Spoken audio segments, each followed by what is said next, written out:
Okay. Hello, peeps. Yes, we are back. Half of our team is away at the moment, but me and Mel are here to support. Fill the void. We're filling the void today. Michael and Diana are dealing with some other stuff at the moment. They might be popping in a little bit. Everybody's entitled to a day off. Yep. So we are here to talk about episode 8. Yes. Of season 1, entitled Rubber Man. Rubber Man. Oh, Rubber Man. Wait, I gotta get him. All right, there we go. I meant to have him out already. Here we go. There he is. Make sure I get him. There we go. All right, there he is. There we go. That's so stinking cute. Did you make that one? Yeah.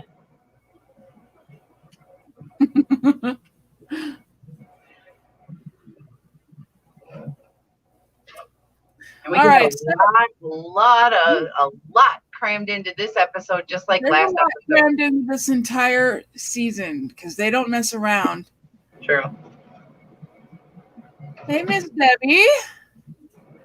Debbie's in the house. Yes, the girls are representing today. Michael and Di are dealing with some other stuff today, but the show must go on.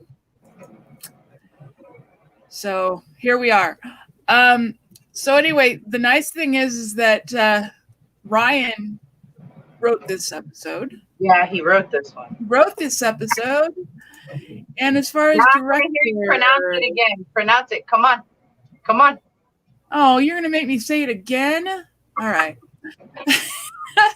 The director, his name is Miguel Arteza. Something like that. Never heard of him before. He probably didn't do many episodes either. And I think because it was the first season, they had a lot of different directors coming in. They're probably testing stuff out, seeing who works better with what. Yeah. I wouldn't be surprised. We know Ryan's known for giving unknowns and young people breaks in the business. So, and with his cast, I don't see why he wouldn't do that behind the scenes as well. No. And he's very loyal to the people that he hires.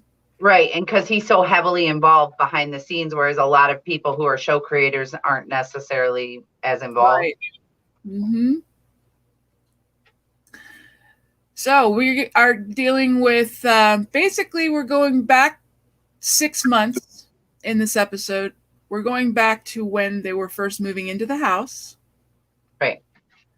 And we get more of the backstory on the Rubber Man suit and all that it entails, where it came from, who it started with, and all of that fun stuff. We get to see a lot of parallels in this one that we didn't get to see before.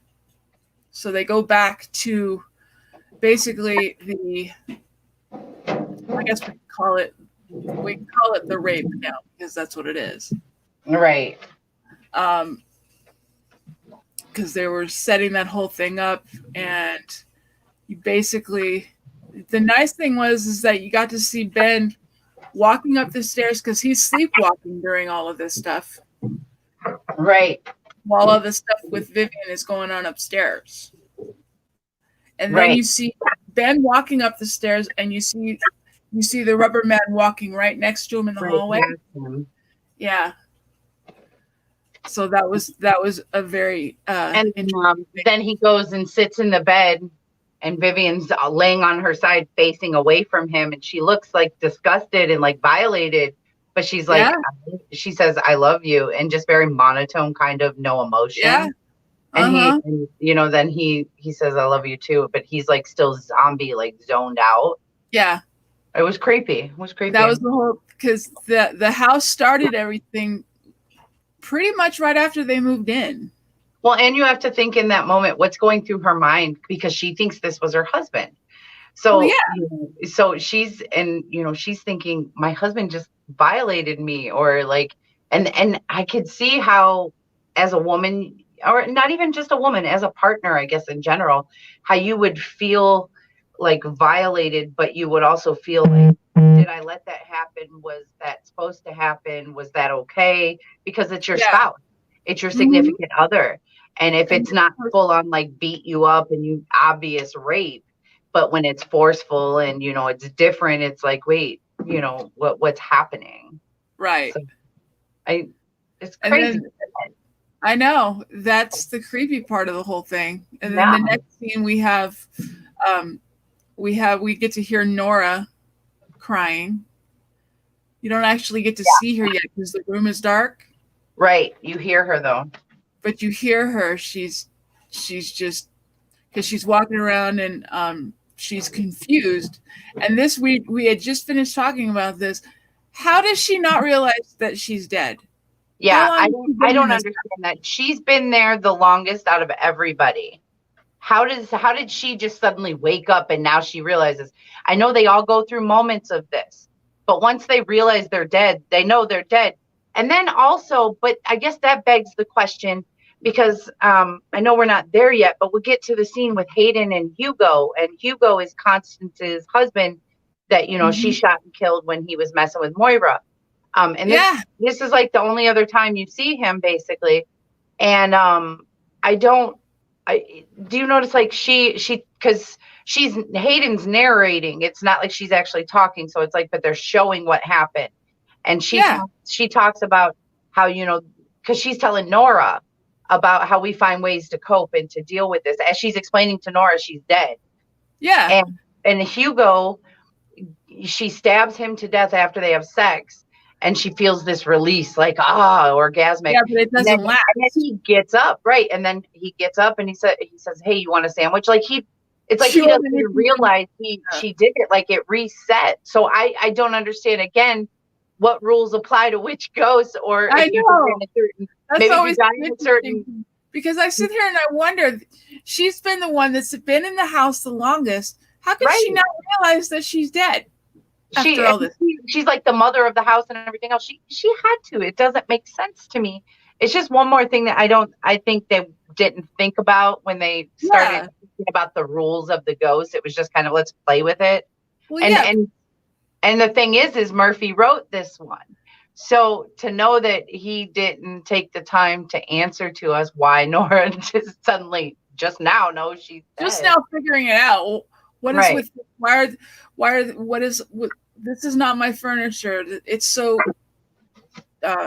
She did not like that tacky ass furniture. yeah, she did not like that tacky ass furniture. He was like disgusted. She was so mad. Hi, Die. Die's in the comments. Hi, baby. All right, sweetheart, we'll see you tomorrow. Have fun. All right. She's doing a drive-by birthday party today. Oh, that's right. That's right. Yeah. Today's birthday party. I want to know all about that. Yeah, let us know. So we have Nora walking around, picking up things, going, "No, this is all wrong. What have you done to my house? It was, you've ruined it," and all those other things. And then all of a sudden, you see a hand on Nora's shoulder, and he's like, "How can I comfort you?" And I'm And just you like, notice when you hear the voice, like, because we obviously see who it is, but when you hear the voice before they show the face, it's like they were trying to kind of set us off, throw us off. But it's like his voice is even deeper. Like, it doesn't fully sound like him. yeah, I mean, it does, but it is like a deeper, more sincere type of voice. uh-huh. And then, she says, "Well, where's my baby? I want my baby." Yeah. And then he's like, will that make you happy? A baby? And she says yes, and he walks away and then goes out into the trash can to get the rubber suit. And this is when we realize that we're back to Patrick and Chad, to their time period in the house.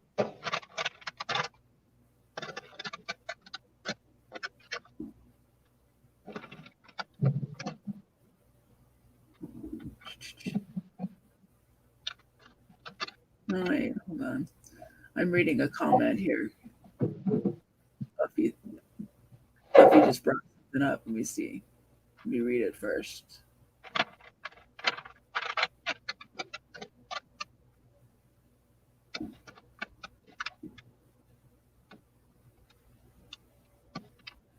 We're not.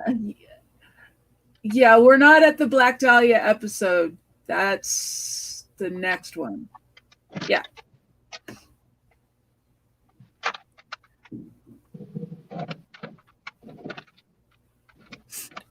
So, all right. So where are we now? We are right so when Tate's talking to Nora. All of this is basically setting up the rape. Right. Now we're back where he actually gets the rubber suit out of the trash can, but we don't see him actually put it on. Right. We don't see it till we get that reveal, isn't it? In the mirror, I believe. Yeah. Mm-hmm.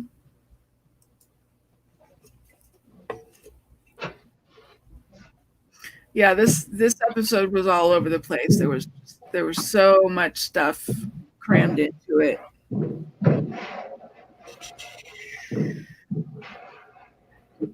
Then we have the scene in the kitchen with Vivian.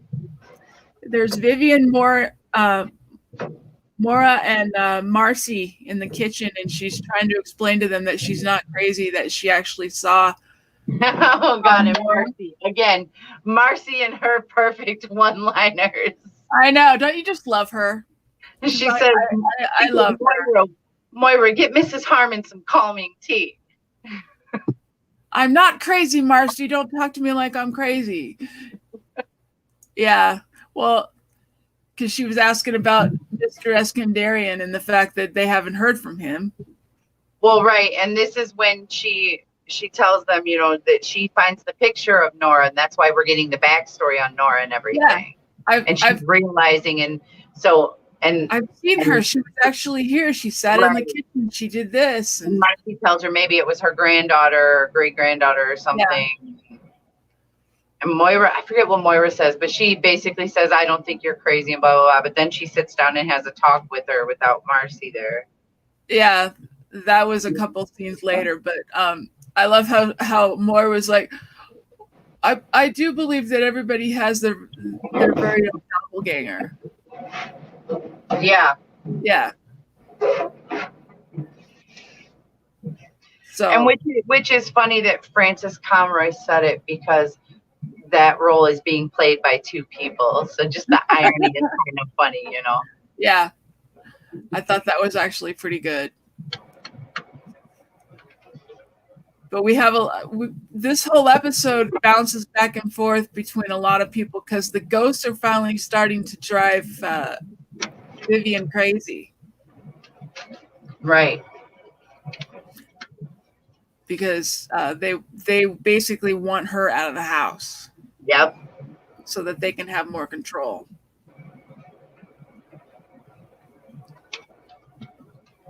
Let's see.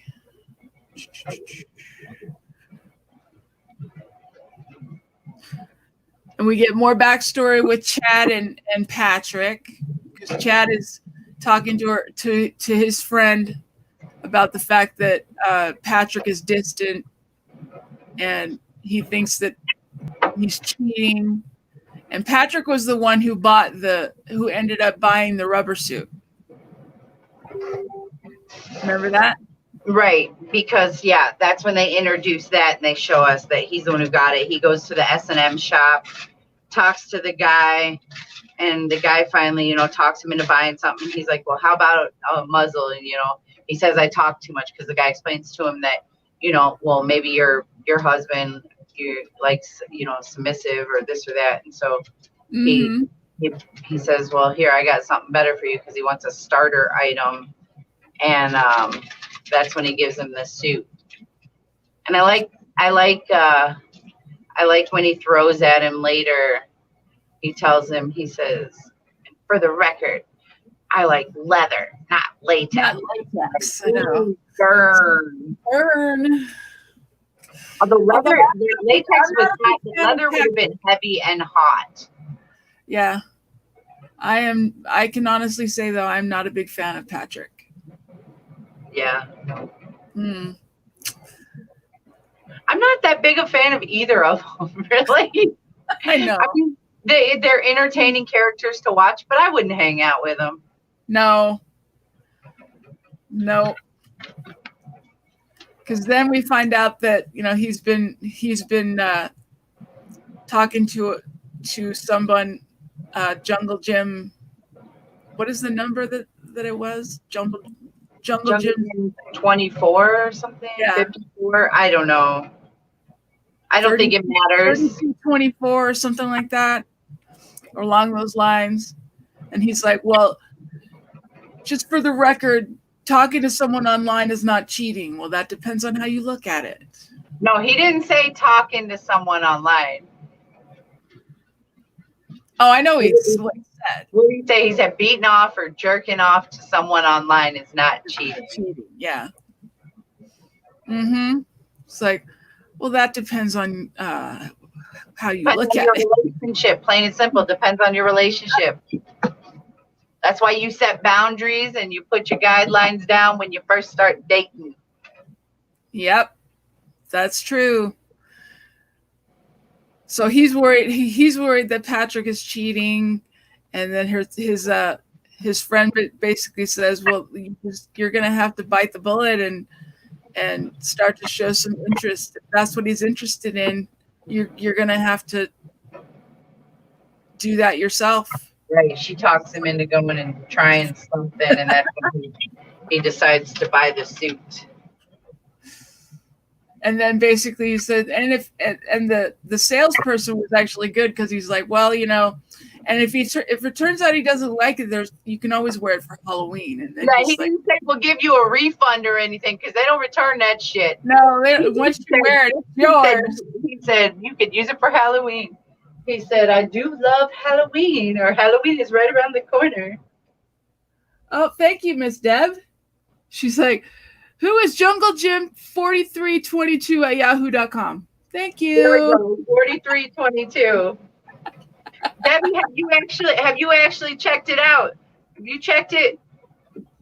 You see if there is a Jungle Jim.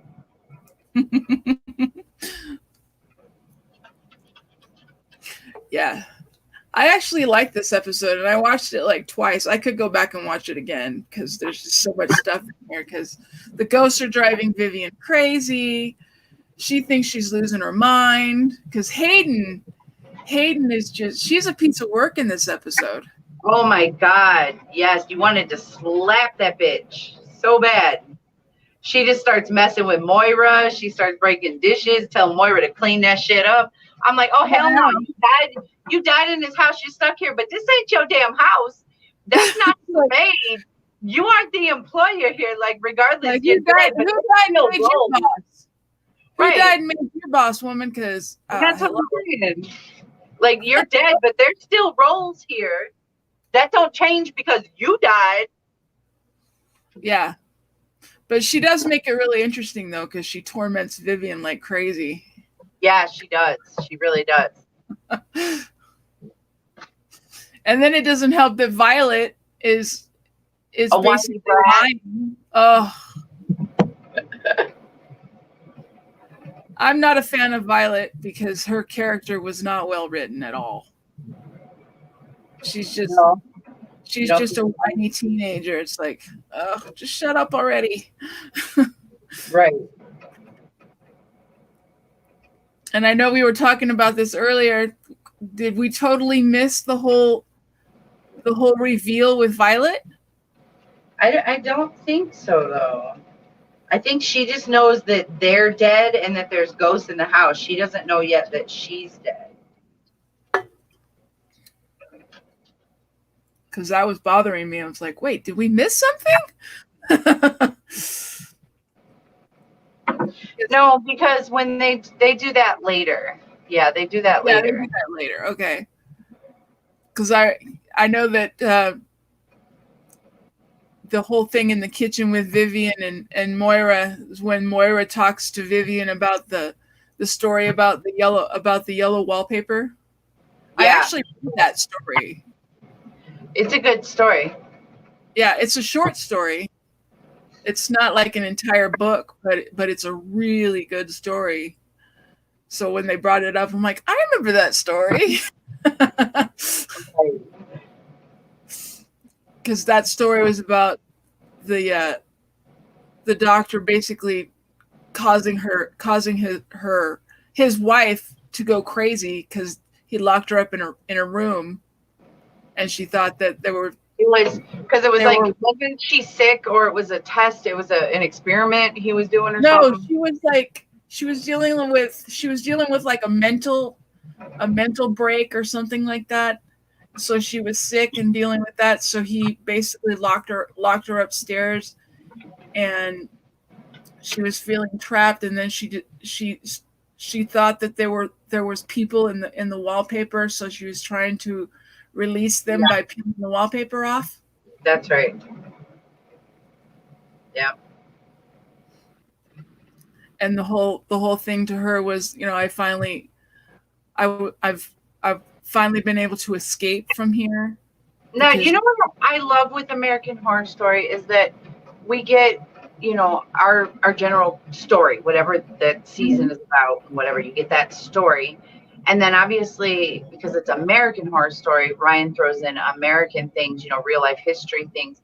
But I love that there's always still, even aside from that, there's stories within the story, kind of like the wallpaper thing, because that really doesn't apply to a whole lot or anything for the point or for the show, but it's like it's something that's real, and it's like it's one more little thing just thrown in, and they explain the story of it, so it's like you get the backstory of that, and it's just, I like how they do that. It's really interesting. Yeah, because after she talks about that, she basically tells Vivian that she doesn't believe she's crazy, and then she starts telling her that tells her, and that's when Vivian. Then the next thing we cut to Vivian being like, time to go. Time to go.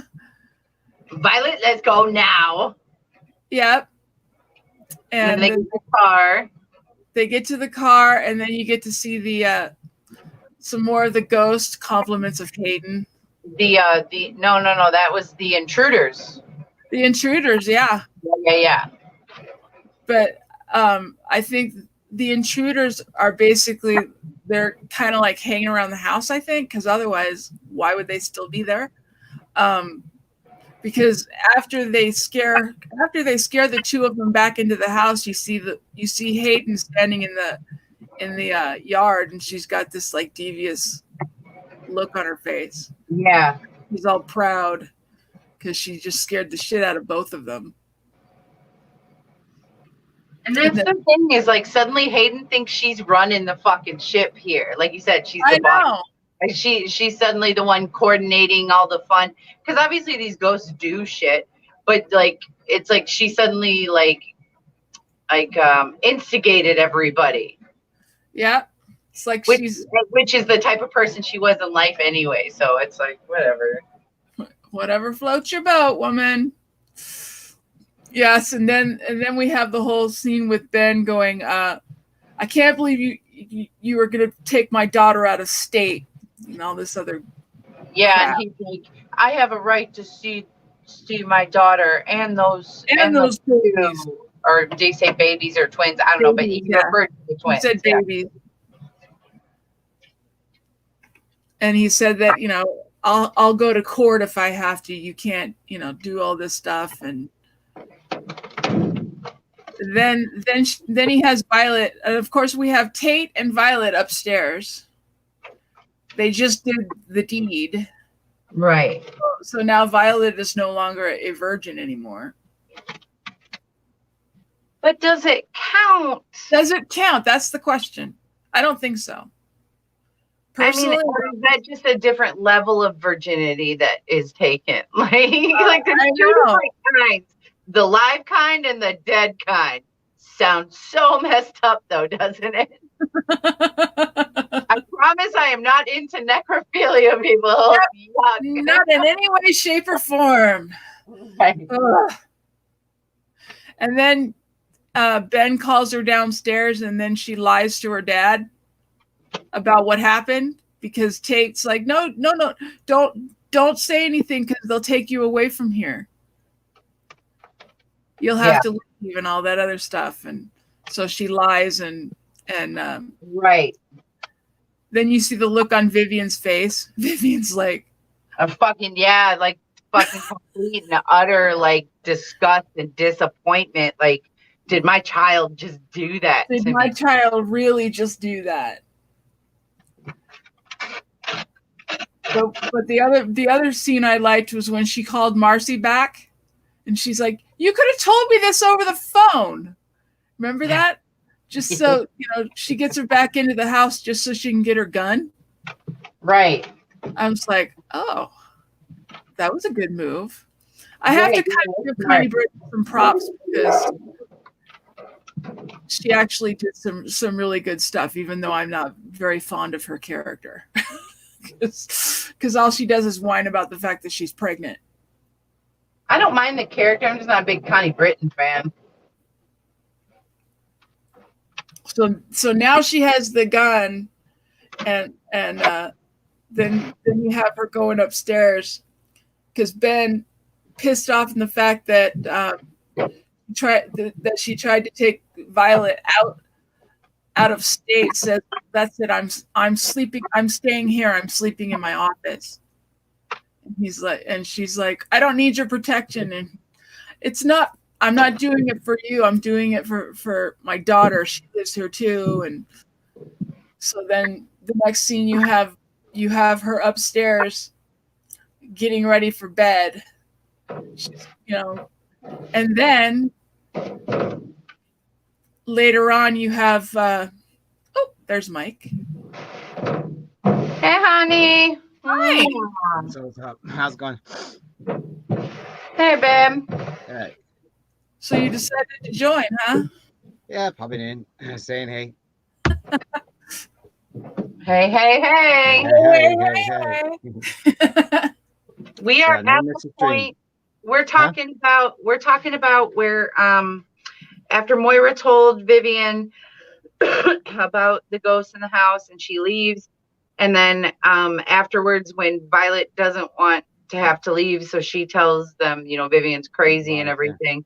Even though she had just got done talking with her dad and telling Ben, "You're driving mom's crazy, blah blah blah, this bullshit and everything," and she's like, she's eating brains, and she's eating brains and all. Right. So now she's exacerbating the problem because she doesn't want to leave her boyfriend. Mm-hmm. Exactly. It's all about tape. That's what we are. What a brat. I'm not a fan of Violet at all. I never have been. Not a fan of Tyson, to tell you the truth. Well, that's because every character she plays is the same character.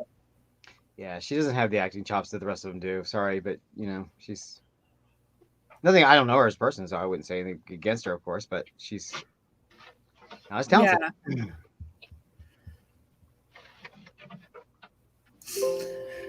So yeah, that's where we have left off. The nice thing is that Ryan wrote this episode. Oh, did he? So okay. There's a lot of information in here. Yeah. What are you doing? And huh? What are you doing? Oh, she's. Are you playing with your content paper? I was measuring what I'm putting right here, so I need, but it's on the back wall, so I need the space. Okay, so where are we now? So Ben is staying. Yeah, so Ben is asleep. Ben is sleeping in the office. Then we have Vivian going upstairs to go to bed. Mm-hmm. And she goes to bed, and the rubber man shows up in her room, and she freaks out.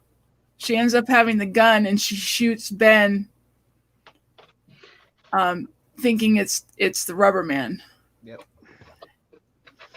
Gets her to the loony bin. Yep. The whole loony bin thing has now begun. And now at this point, though, like, was Tate really there? Or was she just like, she's really starting to break down now because everybody, you know, you're gaslighted for so long and this is done I to you. don't think Tate was actually there. I think she was hallucinating him. That's what I'm saying. And then, you know, the fact that then Ben just came in and it was like, you came at the wrong time, dude.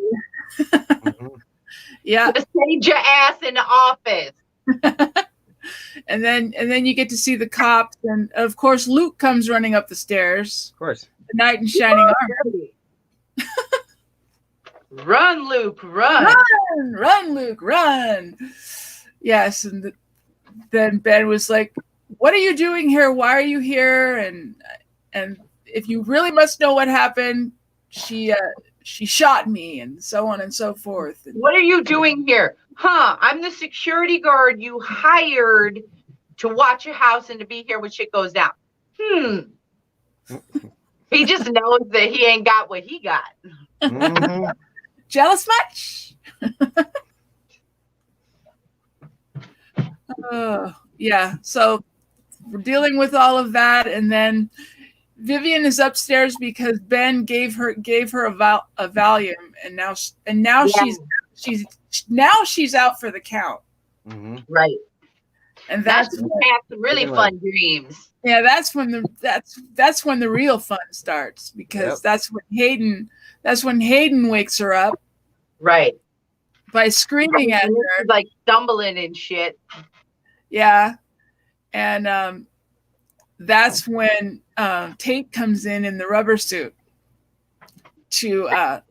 for another shot, basically, and does the whole attack thing, and then the next thing you know, you have Ben on top of her, and she's doing the whole freak out thing. Hayden is here, and there's a guy in the rubber suit, and she's completely losing her mind, and Luke is up there going, and they're asking her all these questions that nobody else is bothering to ask, which were very relevant and good questions. It's like, it took you guys that long to ask her that question? They're just all like, she's crazy, lock her ass up. Like, and even if she was crazy, like, maybe she needs medication. She's a pregnant woman. I don't think the first thing we should do is be like, she's crazy, lock her up. Like, do a blood test. See if maybe, you know, something's off a little bit, you know, something. Get the blood going. Well, this is our first big hint to Asylum, the next season. This is taking somebody against the will into an asylum. Yeah, you're right. And we didn't realize that at the time, but now. Because now we look for it. And then basically Violet walks in, and the cops and basically says they're ready for her, and she asks what's going on, and he basically says, "I had no choice. I'm locking your mama up because she's crazy." Now Violet feels like shit. Yep. She should. She should feel like shit. Yeah. And they take her downstairs, and the last thing she says, at least I'll be out of the house, which is what she wants. Good for her. So then they take her out of the house, and the next scene you have Tate showing up going, "It's okay, I'm here." I'm like, any more fake than that? Because that one was like not heartfelt at all. Right. No. Total BS at that point. All right. I finished one shelf. Yay! I can move my camera. Dropping it maybe. You guys want to see my ceiling? Gotta get it down. I don't want to break anything. Don't want to drop anything. Because it looks like that before. The silver shit. So now it's wood. Bum, bum, bum, bum. Yay! Not real wood. But yeah, through this whole episode, we keep going back to Halloween of 2010. Yeah. When Chad and Patrick are in the house. Right. Because this whole thing starts because Nora wants a baby. Nora wants her damn baby.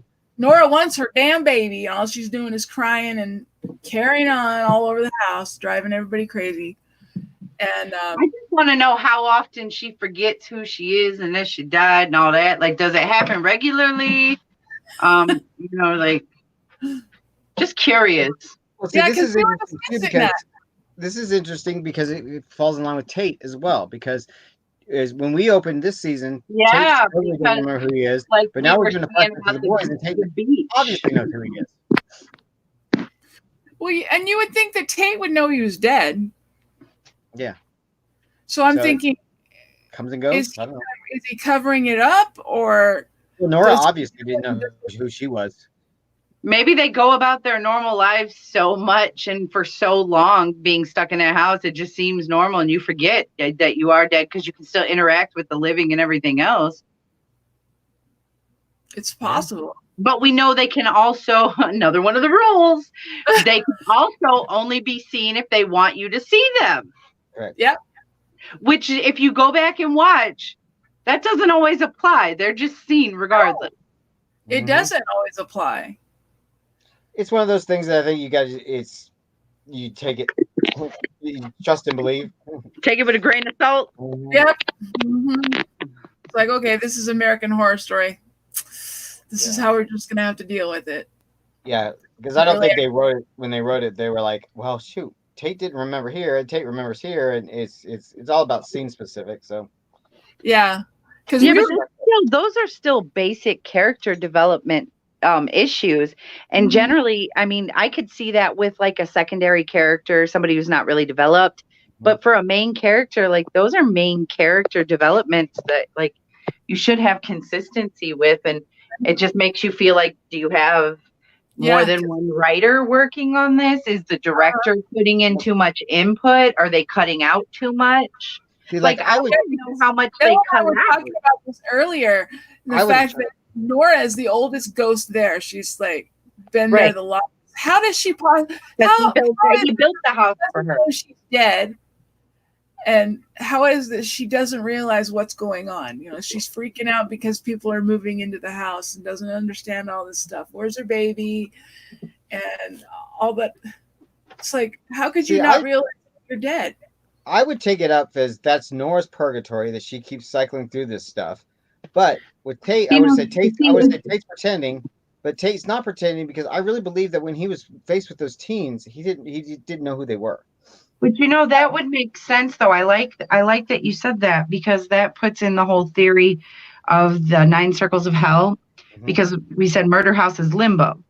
So limbo, purgatory, generally the same concept. So that would make sense if that's why if they use that because they didn't mean to beforehand or whatever, but they could use it as this is why all the ghosts have different rules or can interact different ways and do different things, even in the different helmets, because it's different. Right. So that would make sense then. Yeah. Because, you guys know that's my theory is that, it stems from like one main character, and this is like every season is them going through something different. Yeah. Right. But yeah, the whole thing was they're going back to 2010, the whole Halloween thing, and Tate's only thing that he's dealing with right now is getting a baby for Nora, because that's what she wants. So in a sense, that's why he kills the gay guys. So he killed because they were going to move out, or they decided not to have a baby, is what he said. Yeah. And that's why he killed him. Because they're not going to have a baby, so why not kill him? I mean, might as well, because then it's fun, right? Then it's fun. Yeah. And then, so that's how the Harmons come to be, and that's why we are where we are. And it's interesting, when he takes him down to the basement, it's the first time we get a different look at the basement. You notice when he took him down to the basement was empty. Yeah, completely empty. That was the first time we saw that. And then, you have Moira saying, no, not this way for a killer. To look for a killer, you need to be smart about this. And then she gives him the gun. That's their gun. So he can make it look like they killed themselves, so they don't go looking for a murderer. for someone Which in a who sense actually would still be able to tell that one was drowned and the other one was beaten. I know. Sodomized. Mm-hmm. And here's my other thing. But again, that's a little obvious. I'm sorry. these Yeah. two gay Medical guys. examiner's not going to miss that one. But Well, again, not these to are mention two the fact, gay guys.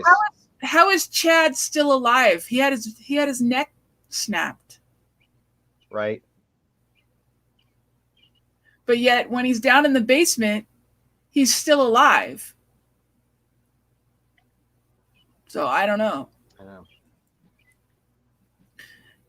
Could have been And just good. that's basically where they ended it. Was, you know what it is? It's probably one scene was filmed before the other one, and the other one was a connecting scene. But yeah, and or they just didn't work, and he just the last breath of moment. Who knows? But it's just, regardless, their death and how they died didn't matter. The fact of it mattered was that they were killed because of a baby. mm-hmm. Right. all because of something that lack thereof. Yeah, exactly. or lack thereof. Yeah. Mm-hmm. And the last line investigation could be just taken up on the, who knows, with LAPD. Mm-hmm. They're two gay guys. LAPD could have been like, oh, gay men. And even in 2010, even 10 years ago, even now, today. I mean, today, right? Yeah. I mean, and then the last thing he says is, "Isn't it romantic? They're going to be able to spend the rest of their lives together." Yeah. Mm-hmm. And it was so creepy the way he said it too. I know. Like, you couldn't tell if he was being sincere or if it was like, haha, now they're together forever because they hate each other. Like, evil. Evil bitch. But yeah, there was definitely some pretty good lines in this episode. Oh yeah.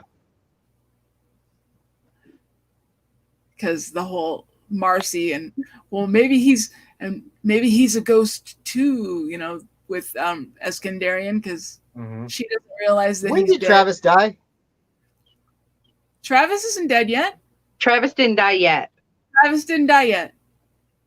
Who Why? was Hayden down there with? That was Hugo. Hugo. Hugo? Hugo Yeah. was with Hayden. Because I was like, I was glancing at it when I was watching this morning. I was like, when did Travis die? No, that was Hugo. Oh, okay. We only get to see Hugo. We don't get to see him all the time. He just pops in every once in a while. Oh, okay. And I guess when you die, you don't die the way that you died because you come back as a full body. Because remember, and I mean, it applies differently in other seasons too, hence 1984 and the whole meat grinder, or It applies differently here too. But because remember, Larry's daughter come back all burned. She killed him or shot him and then ground him up into dog meat. Yeah. I know. Yeah. And that's all we ever hear. And then you randomly see Hayden with that guy, and you never hear his name. It's never explained. You have to catch it when you see his face and realize who he is. Mm-hmm. Uh-huh. Yeah, some people come back with their injuries. Sometimes they don't come back with their injuries. I guess. It's kind of weird because like the back of Nora's head, and yeah. But is that just because girls on fire? Is that just because she was realizing that she was dead, so that's why her wound was there, and maybe later she manifests seeing herself differently, like Moira? How people see her. Yeah. Maybe you see yourself differently, or you see yourself whole. Yeah, because Moira, when she appears as herself, as young Moira, she doesn't have the eye injury. Right. Yeah. But then because it's Frances Conroy, and we know that she really did have that eye issue for that first season, that I think that's why they wrote that in, and that's why Moira was shot the way she was. I guarantee Tate never has his bullet holes. Right. Moira's the anomaly for the most part. Yeah. Yeah, pretty much. So that is the end of the episode, people. Questions, comments? Questions, comments? After the climax. What a bum. Yep. There was a lot of information crammed in here. So now we have Vivian going in for treatment. Violet feels like shit for doing what she did. How soon do we get the Violet reveal? It's for a while yet, right? We were talking about that earlier No, today. coming We're soon. "Wait, is it? Does she know? Oh, she didn't know. Yeah, no. Well, there's gonna be another scene with them trying to. Well, the day that he tries to take her out in the car, that's the same episode that it's revealed, I think. Oh yeah, okay. So we're not there yet. Hmm. That's the day that It's he when the tries. Bugman comes. The Bugman, the Exterminator was when I figured it out. Mhm. The Yeah. flies and the Exterminator. Yeah. That's when I figured it out. So he's still got to come yet too. Yeah, and that's not happening until It's next late. Yeah, episode, I think. it's really late. Something like that. Wait a minute. No, it's got to happen soon. It will. Vivian's not in the house when this happens. No, Vivian is being treated right now. Yeah. She's at the Not treated fairly. not treated It's fairly. gotta But be soon. treated. Yeah. It's gonna be soon. I mean, as much as I may not like the character and I may not like Connie Britton, they sure did screw her over, man. They treated Vivian like crap. Mm-hmm. Yeah, they did. Because let's see, what is tomorrow's episode? We are dealing with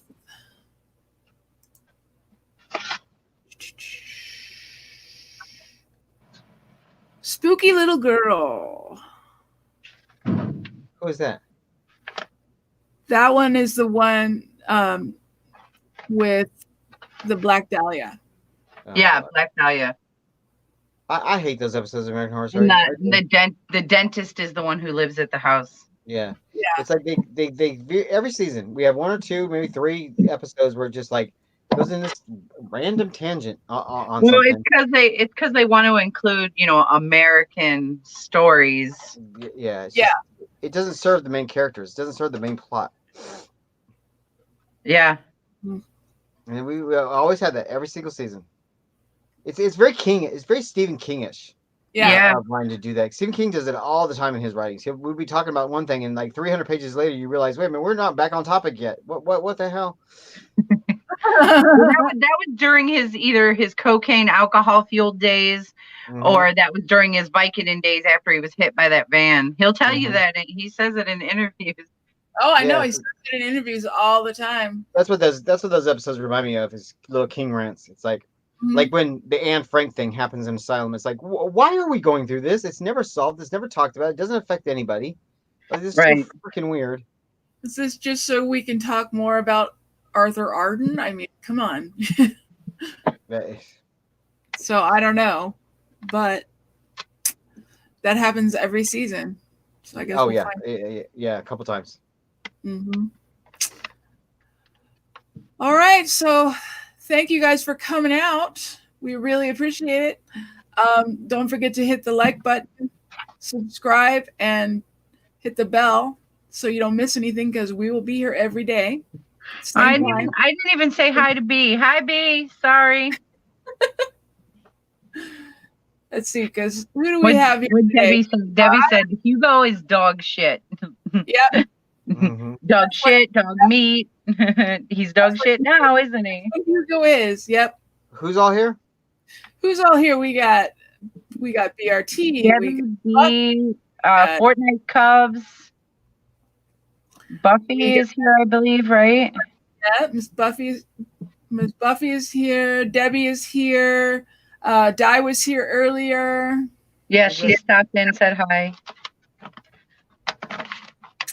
All right. Well, I've saying hi. I popped in to say hi to everybody. As you guys know, I'm under the weather, and it's not Corona, but I just want to do a little public service announcement. If you guys aren't following, or your neighbor, or whoever, not following these recommendations, please do.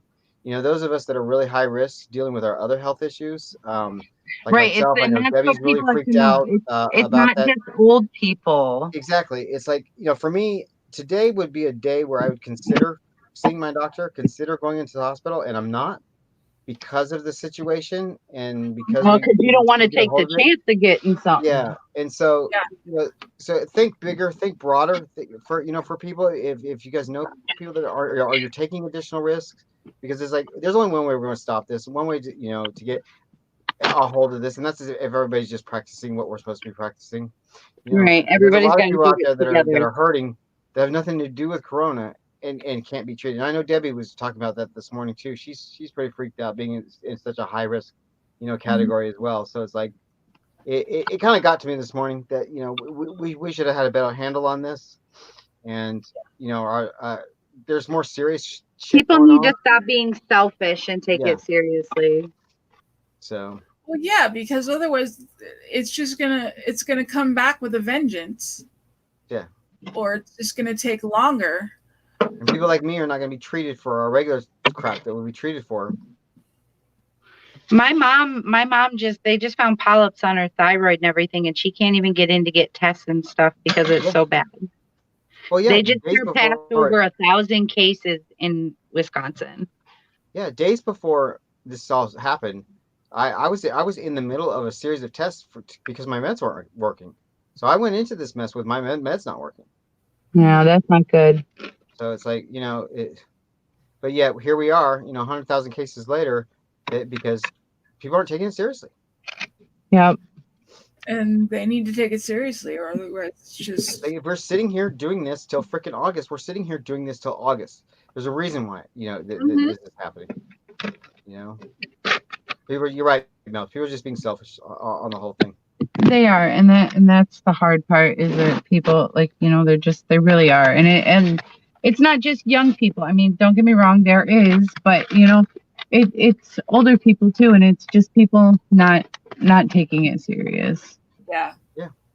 It's the whole conspiracy theory crap. It needs to be taken serious in order for it to be dealt with and get under control, because the more people. Otherwise, it's just going to keep mutating and getting worse too. And then the people who think they're immune are going to end up getting it and getting sick. Mm-hmm. Yep. So what we're saying is, please follow directions. Wash your hands. Stay at home. Yeah, stay home. You don't have to go anywhere.